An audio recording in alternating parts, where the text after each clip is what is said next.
Good day, everyone. We are going to discuss with you today about International Standard Organization focusing on ISO 21001.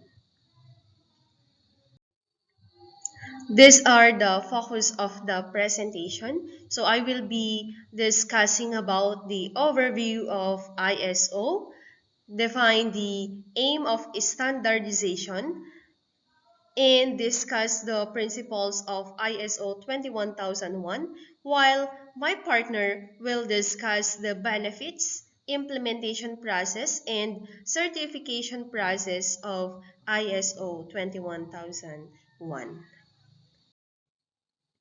So here is the overview of ISO. The International Organization for Standardization, or ISO, is an international standard-setting body composed of representatives from various national standards organizations. So ISO is an independent, non-governmental international organization with a membership of 164 national standards bodies. So it brings together experts to share knowledge and develop voluntary, consensus-based, market-relevant international standards that support innovation and provide solutions to global challenges. So the ISO Central Secretariat is based in Geneva, Switzerland. So ISO is known for its role in creating globally recognized standards that help ensure the quality, safety, efficiency, and interoperability of products, services, and systems across borders. So here is the history of ISO. It began in 1926 as the International Federation of the National Standardizing Associations. So it is ISA. So the ISA with the United Nations Standards Coordinating Committee, or the UNSCC, and delegates from 25 countries founded the ISO on February 23, 1947.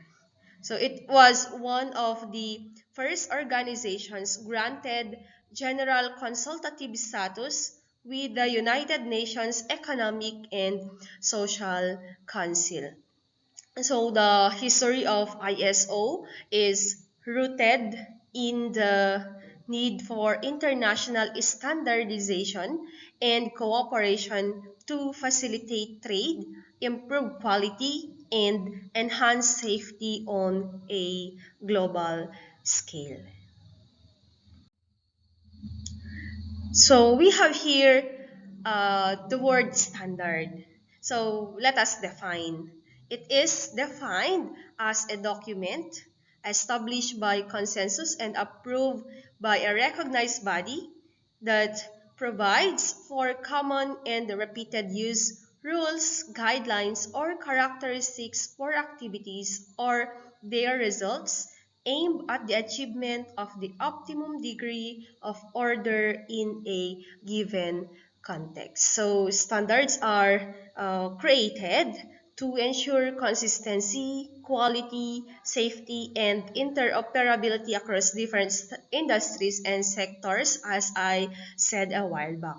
So this serve as general or essential tool for industries and organizations to achieve consistency, quality, safety, and compatibility in their products, services, and processes, ultimately benefiting consumers, business, and society as a whole. We have here the different aims of standardization. First is to promote the quality of the products, processes, and series. So this is under ISO 9001, which is a framework of policies, processes, and procedures that ensure an organization consistently meets or exceeds customer and regulatory requirements. Another aim is to promote the improvement in the quality of life, safety, health, and protection in the environment. So this is under ISO 14001, which provides a framework for organizations to establish, implement, maintain, and continually improve their environmental performance and reduce the negative impact of their operations on the environment. Another is to promote the economic use of materials, energy, and human resources in the production of goods. So this is under ISO 50001, which provides a framework for organizations to establish, implement, maintain, and continually improve their energy performance and efficiency. Then, to promote international trade by removal of barriers caused by differences in national practices. So this is under ISO 9001, which primarily focuses on quality management, and it indirectly contributes to the facilitation of international trade by establishing a common framework for quality management systems that organizations around the world can adopt and follow. So another is to promote industrial efficiency through variety control. So in this case, ISO 9001 is considered, which focuses on quality management and includes provisions related to variety control, and it helps organizations control and manage product and service variety to ensure efficiency, consistency, and customer satisfaction. So ISO 21001, its focus is on management system for a standard for educational organizations. So this is our focus for this video presentation. So we have here the different principles of ISO 21001. First is it focuses on learners and other beneficiaries.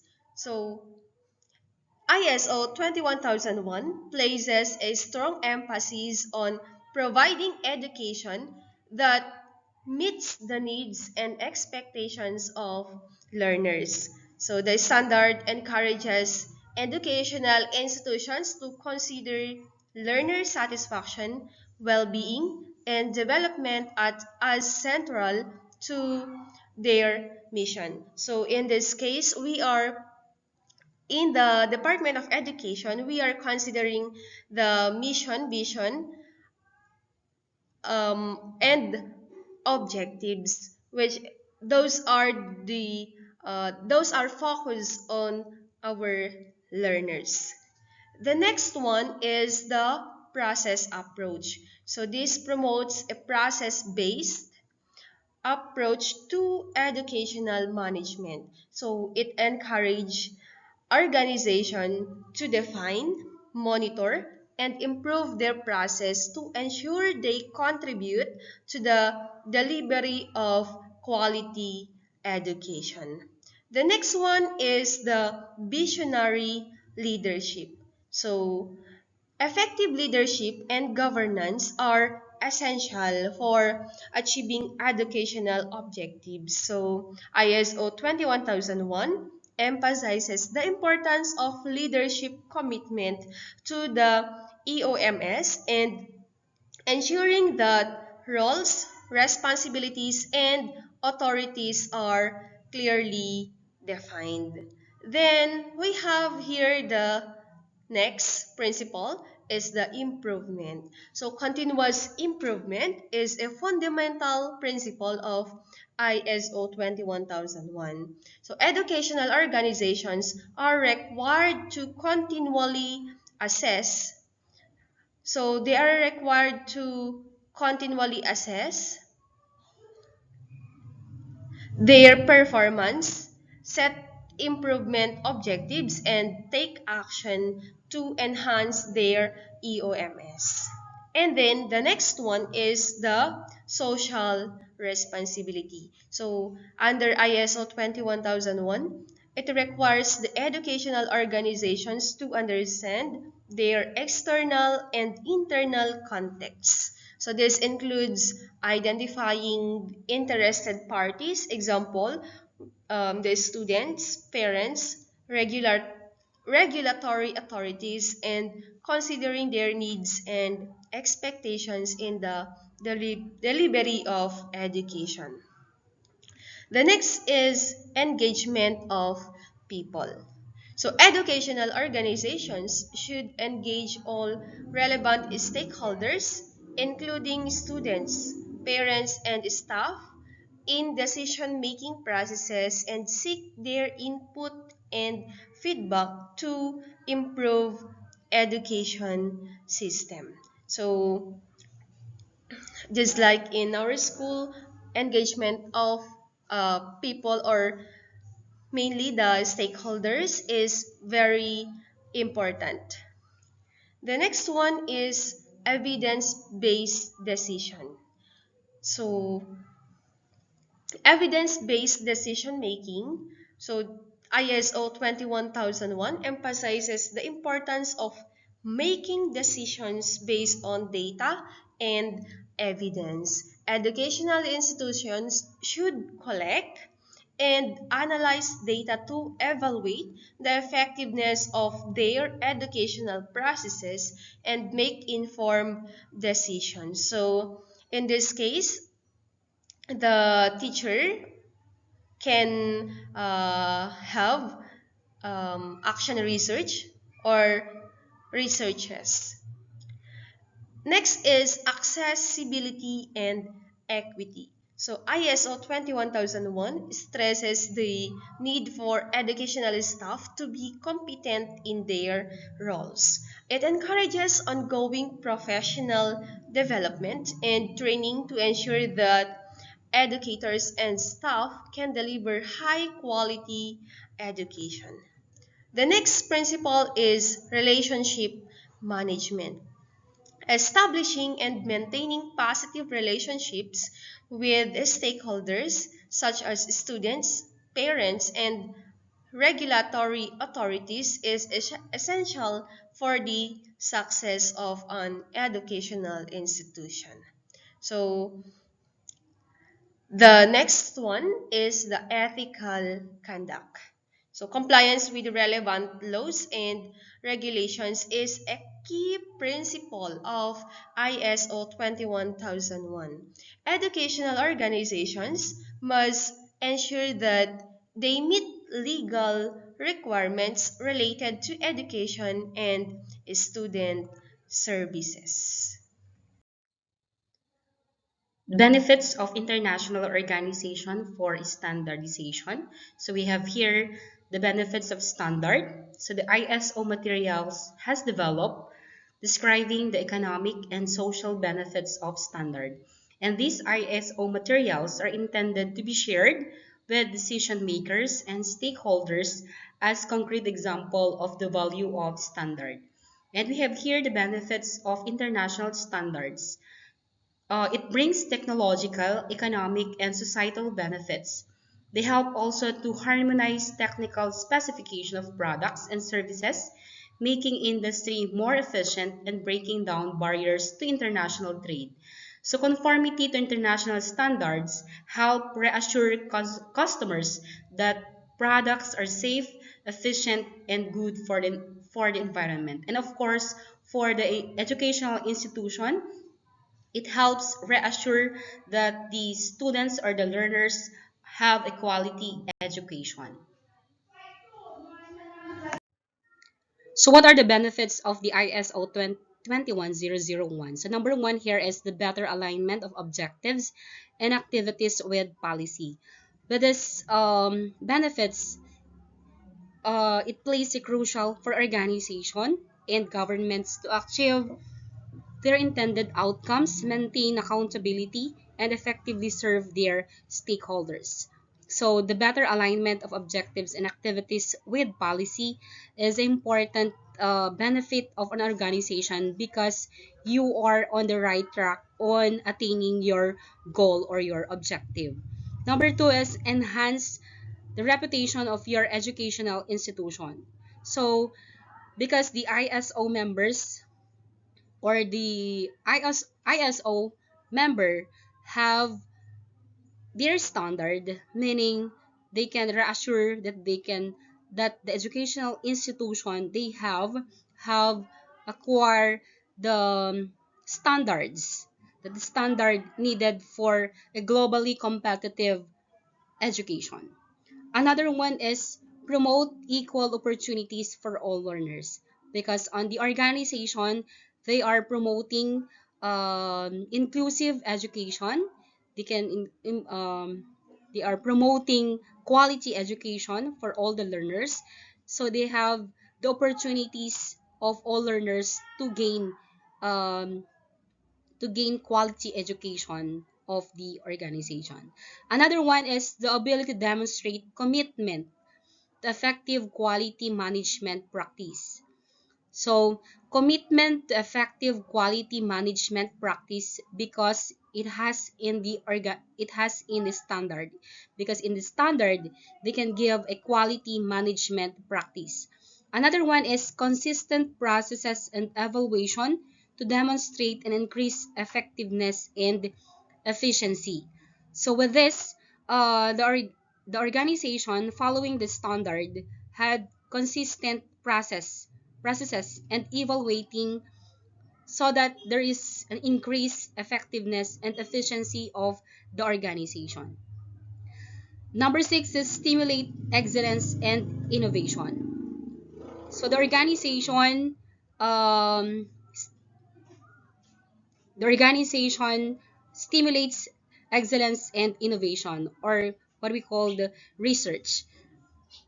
Number seven is enhance social responsibility and providing inclusive, equitable, quality education for all.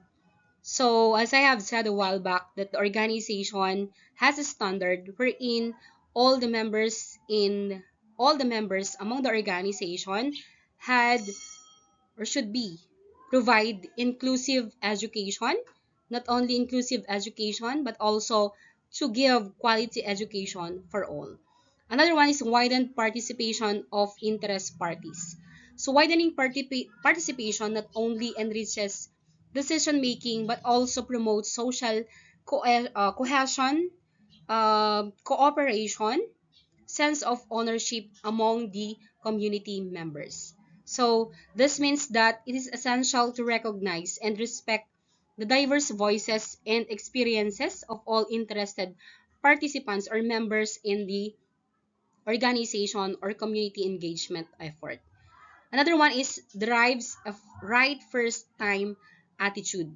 So, with the standard, it has also derived a right first time attitude. And number 10 is enhance its reputation. So because it is following the standard, meaning uh, the policies, the programs, and even the educational institution has its or can assure that it has a reputation. So what are the ISO 21001 certification process? So number one is conduct gap analysis. So conducting a gap analysis is important. Okay, under the conduct gap analysis, the gap analysis. So before pursuing ISO 21001 certification, so the educational institution should become familiar with the standard requirements. What are the different standard requirements? Because it is often helpful to conduct a gap analysis to assess the current state of the organization management system in relation to ISO 21001. So if they can already conduct gap analysis, they can provide training to management and employees. So providing this training, professional development among the employees and the stakeholders can address the gap analysis. Number three is guidance regarding documentation and implementation of EOMS. So after providing the training, providing professional development among the employees and management of the educational institution, they can also guide the educational institution regarding the documentation and the implementation of the EOMS. Another one is the guidance on conducting risk opportunity assessment. So, uh, this could be the process because it conduct risk or opportunity assessment. So after guiding the educational institution with the documentation and implementation, they already guiding the educational institution to conduct risk and opportunity assessment, or what we call the SWOT analysis. Another one is an internal audit by the consultant. So it's also important, this internal audit by the consultant, so that they can process and evaluate what is already happening in the what is already happening inside the educational institution. Another one is after auditing on the internal, we have also the external audit by the certifying body. So the organization have already audit the educational institution. Number seven is the closure of observation. So after the the external audit, there is a closure of observation. And after closure of observation, the issuing of certificate. And after issuing the certificate is conducting annual surveillance audits. So that is the process of giving certification to educational institution. So what do we mean by certification and registration? Certification and registration is important aspect of the ISO 21001 because certification is known in some countries as registration. It means that an independent external body has issued a statement that the fulfillment of specified requirements, especially example specified in a standard such as the ISO 21001, has been demonstrated. But then, the ISO does not carry out certification and does not issue or approve certificates.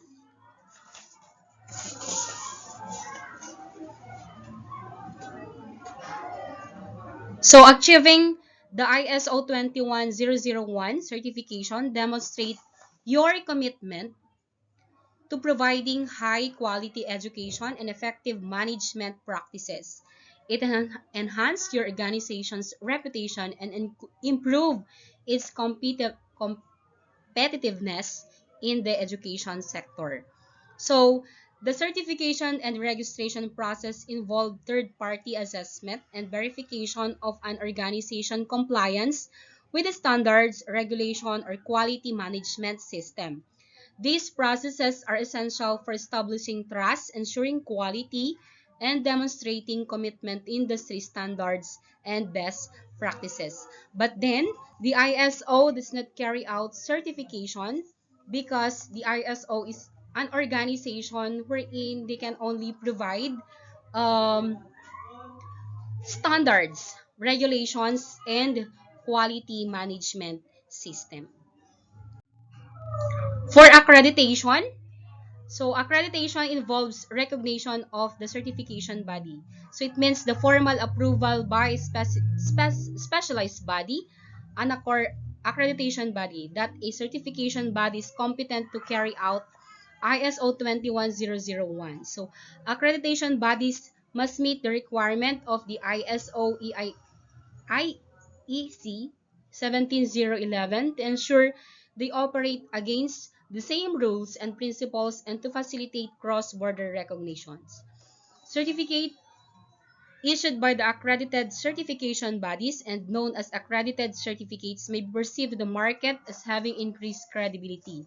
But ISO does not carry out or approve accreditation. So take note that the ISO has already is an organization which compliance with the standards, regulation, or quality management system. So certification, not a requirement. So in applying for the ISO, certification is not a requirement of ISO 21001. So the organization itself can implement the benefit from the ISO 21001 system. The organization can implement them for the internal benefits without spending money on a certification program. So all documents containing requirements for products, processes, services, persons, system, and body shall be written in accordance with the neutrality principles such that conformity can be assessed by the manufacturer or supplier, the first party, a user or purchaser, the second party, or an independent body, or the third party. So um, the ISO is not um, asking for certification, but the organization or the educational system the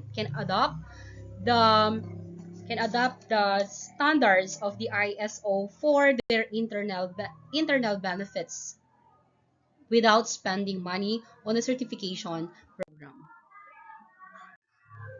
So ISO does not certify. So ISO does not carry out ISO 21001 certification. So the ISO also does not issue certificates.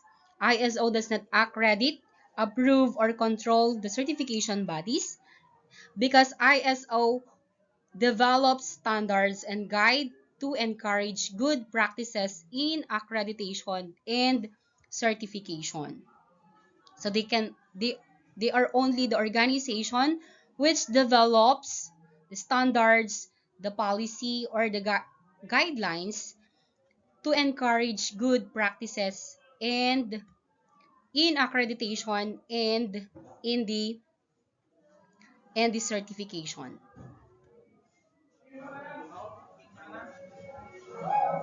So the ISO 21001 provides a structured framework for educational organization to establish and maintain effective management system focused on delivering high quality education and of course meeting the standards the the diverse needs of learners and stakeholders.